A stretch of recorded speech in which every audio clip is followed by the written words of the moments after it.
Hello friends, अपने आज की इस ट्यूटोरियल में हम असाइनमेंट ऑपरेटर्स के बारे में देखेंगे कि असाइनमेंट ऑपरेटर्स कहाँ पे और कैसे यूज होते हैं। तो चलिए आइए स्टार्ट करते हैं। Assignment operator are used to assign value to variables. जब हम किसी भी वेरिएबल में कोई भी वैल्यू असाइन करते हैं तो उसको हम असाइनमेंट ऑपरेटर कहते हैं। जैसे कि मान लीजिए हमने ले लिया int a is equals to 10, यानी हमारा जो a वेरिएबल है उसमें हमने 10 वैल्यू को असाइन कर दिया। Next, common assignment operator in C sharp are. चलिए अब हम इसका एक छोटा सा टेबल देख लेते हैं। सबसे पहले हमारे पास ये ऑपरेंड दिए गए हैं और उसके साथ ही हमारे पास उसकी डिस्क्रिप्शन दी गई है। सबसे पहले आता है हमारा is equal to, simple assignment. जैसे हम कोई भी असाइन करते हैं वैल्यू, जैसे मान लीजिए हमने a इज इक्वल्स टू 20 ले लिया, तो हमने यानी कि a में 20 वैल्यू को असाइन कर दिया। उसके बाद आता है हमारा plus is equals to, addition यानी एडिटिव असाइनमेंट ऑपरेटर।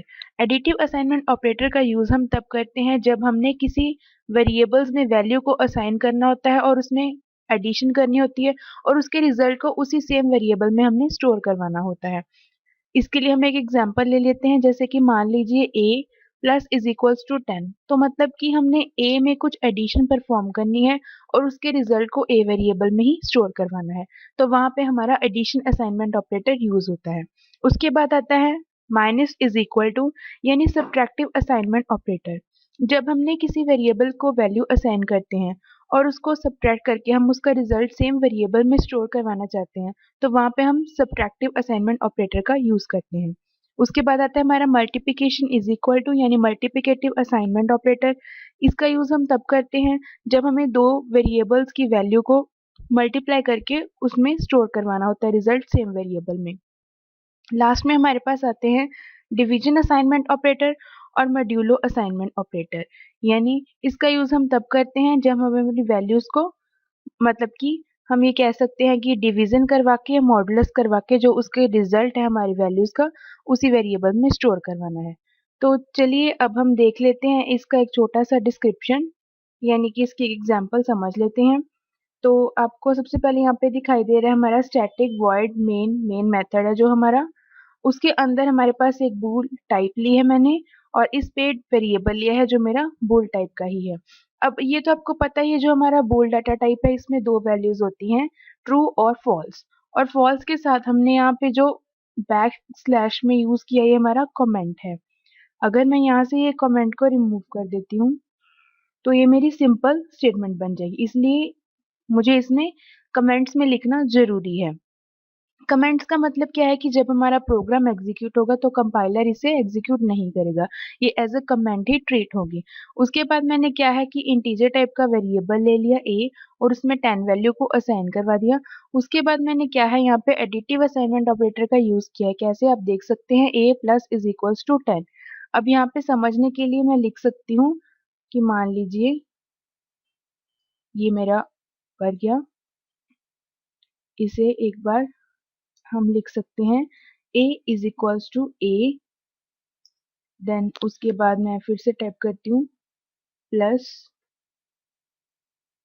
10, यानी कि मेरी जो a में वैल्यू है वो 10 ऐड होके a में ही स्टोर हो जाए। उसके बाद मैंने इसे प्रिंट करवाया राइट लाइन मेथड से, result of this operator is, then मैंने प्लेस होल्डर ले लिया उसमें रिजल्ट को स्टोर करवाने के लिए a का, देन मैंने रीड लाइन मेथड लिया।